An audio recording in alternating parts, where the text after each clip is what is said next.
Lovie Smith has his work cut out for him in Houston. One of the few teams in the AFC that aren't real contenders is the Houston Texans. Here's Lovie Smith at the start of the Houston Texans offseason program talking about Davis Mills as the quarterback of the franchise. You look at all of my comments about Davis, I am a believer in him and what he's going to do.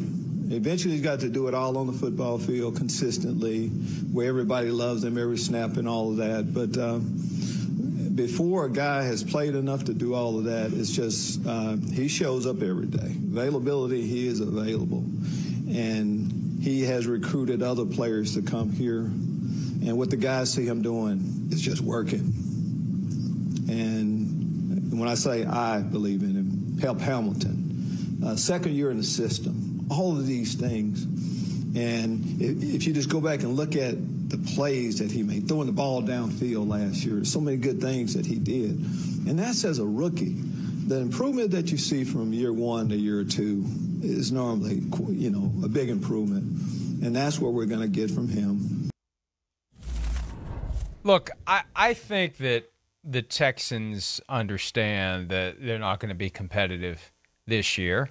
Why go out and swing for the fences on a quarterback that's not going to make the team dramatically different? I mean, they'll be competitive in individual games, but if they're even in remotely the conversation for a playoff appearance, that's a huge win. Yeah, it'd be shocking. I don't think anybody's expecting much. Right. So, I think that, and I said this yesterday on PFTPM, it's a very unique situation in Houston because the owner seems to not be caught up in the idea that we got to turn this around right now. Yeah. He's basically under the full and complete spell of Jack Easterby, who has Nick Caserio there, and Caserio's got the flexibility, and they may have another head coach by the time they actually start their push toward being a perennial contender. But I don't think that competing for division titles and championships is one of the big priorities right now for the Texans. They kind of understand who they are and where they are. And now is the time to let Davis Mills be the quarterback while they figure out what this team is going to be moving forward, if that makes any sense. Yeah, I think so. And they're in it for the long haul or the long play right now. They're not trying to make a quick fix and, we got to be, competitive right now. We kind of realized that last year. It seems like, yes, they're going to let Nick Caserio have some time to build the roster exactly the way they want it. And Davis Mills, I understand them. First off, where they're drafting number 4 in the draft, I don't think this is a year you want to take one of these quarterbacks at number 4. I don't think any of them are worthy of that pick. Certainly not. And, also you got a quarterback that showed promise last year in Davis Mills. I mean, he's a guy that I don't think from what he showed, you give it a chance unless something just absolutely just knocked you in the face where you're like, oh my gosh, this quarterback's available. We're going to take him. He's definitely better and awesome or whatever. Davis Mills, yes, as a rookie, especially after he got benched and then came back in for that second stint, was a different player, took care of the ball for the most part, started making some throws where you went, ooh, wow, okay. So I understand them staying the course with him, and, they need to, they're going to try to evaluate this a little bit more. Maybe they got a guy here. He seems smart. I thought coming out of Stanford, he was kind of a natural at the position, but it's similar.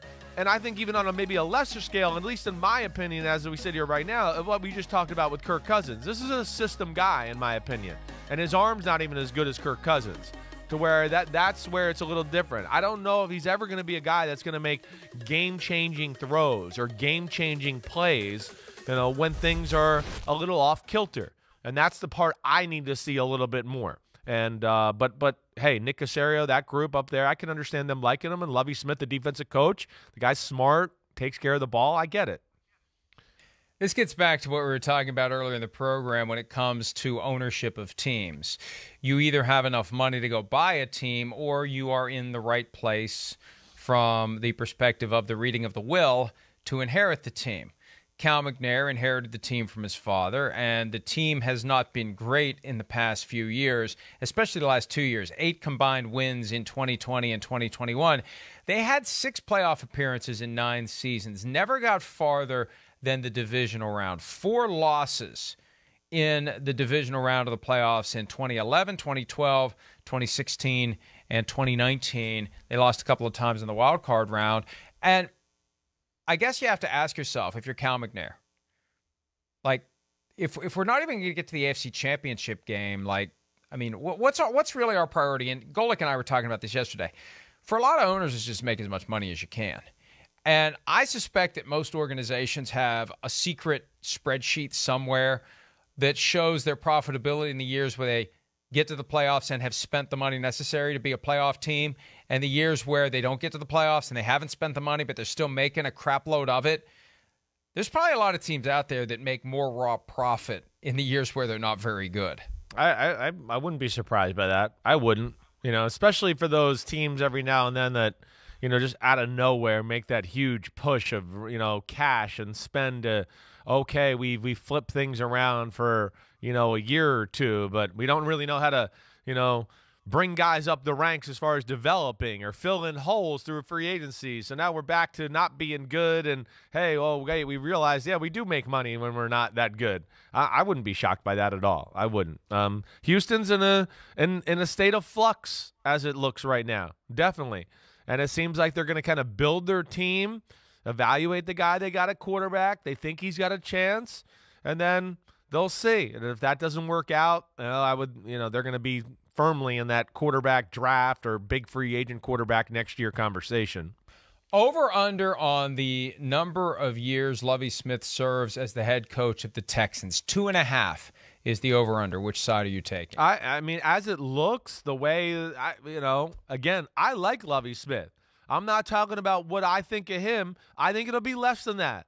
I do. I don't know. This just seems, again, it was fishy with how it all came up. Lovie Smith was not in the finalists for the job. And all of a sudden the Flores thing happened, and it's like, oh, crap, we got an issue here. Hey, Lovie Smith, you're black. Let's start interviewing you and see. I mean, that's what it seems like. I mean, he's certainly qualified for the job. I know that. But it seemed like it was a little bit of a dart at a board to, avert, a major disaster through their eyes in the NFL.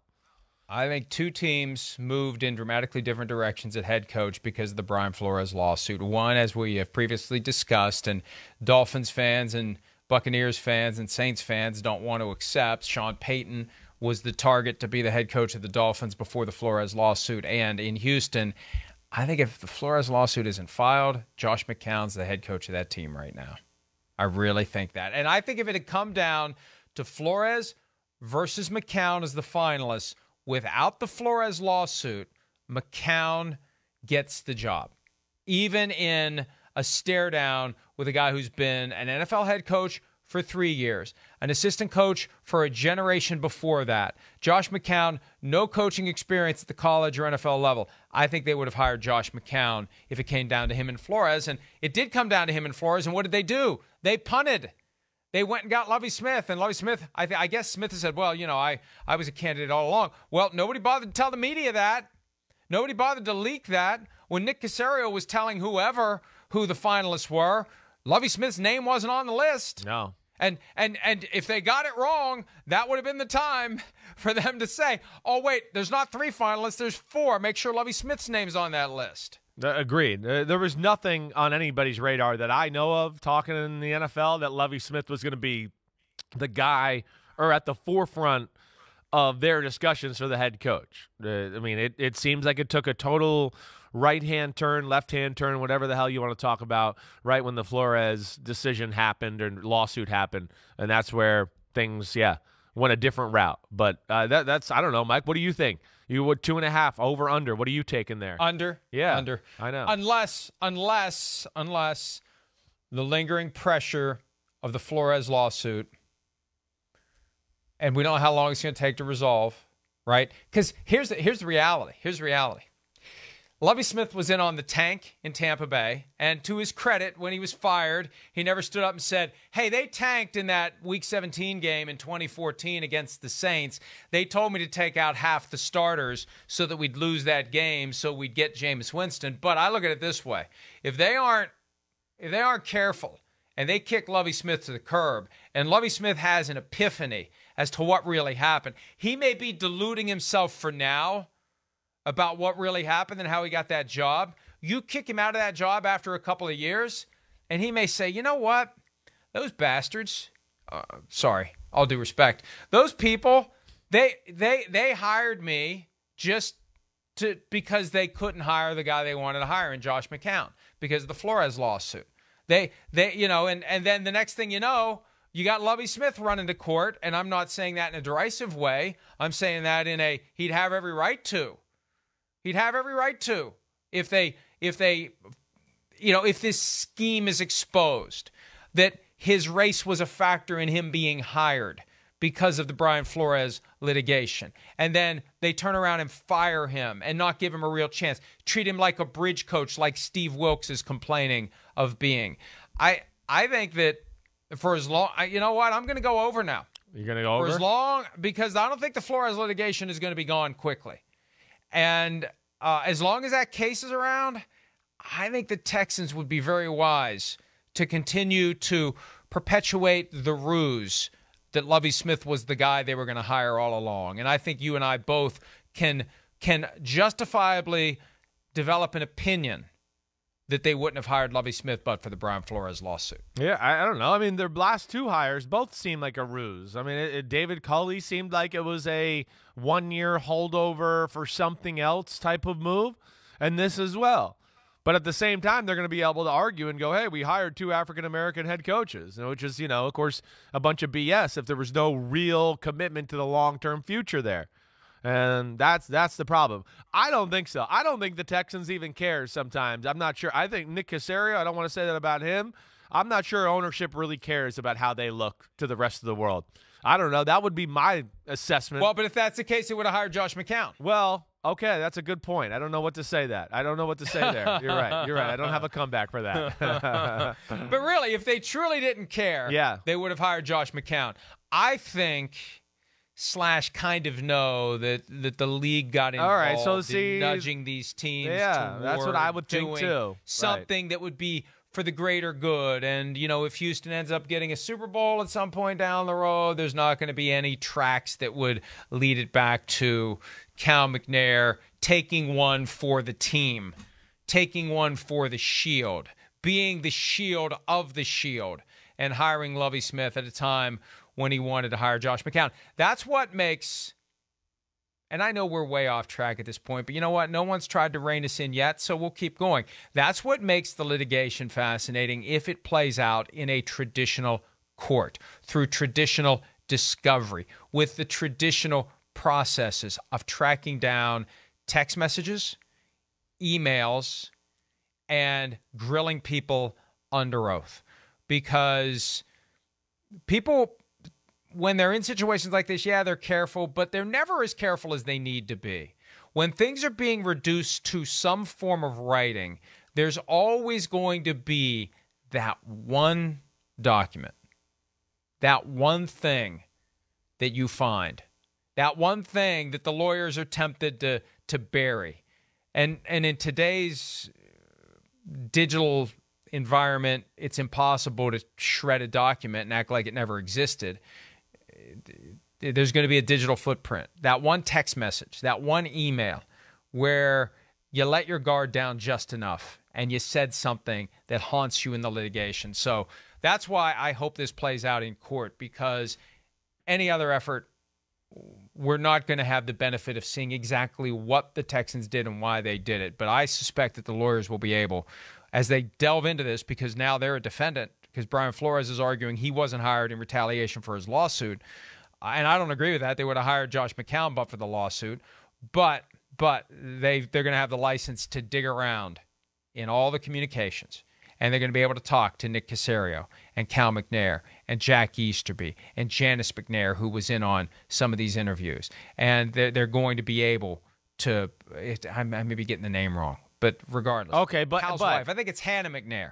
It's Mrs. McNair. When in doubt, just say Mrs. McNair. Yes, very easy. Yes. But the point is this: they are tied to this now, and they're going to be spending a lot of time. If this stays in court, they're going to be spending a lot of time trying to sell to the lawyers who are coming after them very aggressively that what they did is real and not some ruse aimed at helping the NFL take some of the heat out of a very hot kitchen. Yeah, I know. That's where I I go back to what I said. I don't think they really care. I think they maybe took one for the team that way. I don't think they're going to be scared to pull the trigger if things don't go this well this year and there's a coach out there who they like and he's white. I think they'll make the move and get rid of Lovie Smith too. I do. And then the other thing, Mike, I want to just say, because we're, taking our guesses or whatever else, do you really think it's going to stay in the court? Do you really think there's a chance this plays out the way it should? I mean, again, I just feel like I've been following the sport for a long, long time. The NFL is going to win this battle. It's going to go to arbitration, and we're never going to hear any of this stuff. Never. Well, I'm hopeful that it will. And I'm hopeful that there's enough. The law can be very malleable. And I'm hopeful that there's enough precedent out there, that there's enough discretion out there, that a judge looks at what's happening in this case and takes a broader look at what's happening with the NFL, even though that stuff technically isn't part of the case. And a judge says, you know what, maybe this is time for this to all play out in court and not in an arbitration setting. That would be subject to appeals and et cetera, et cetera. But there's an old saying, bad facts make bad law.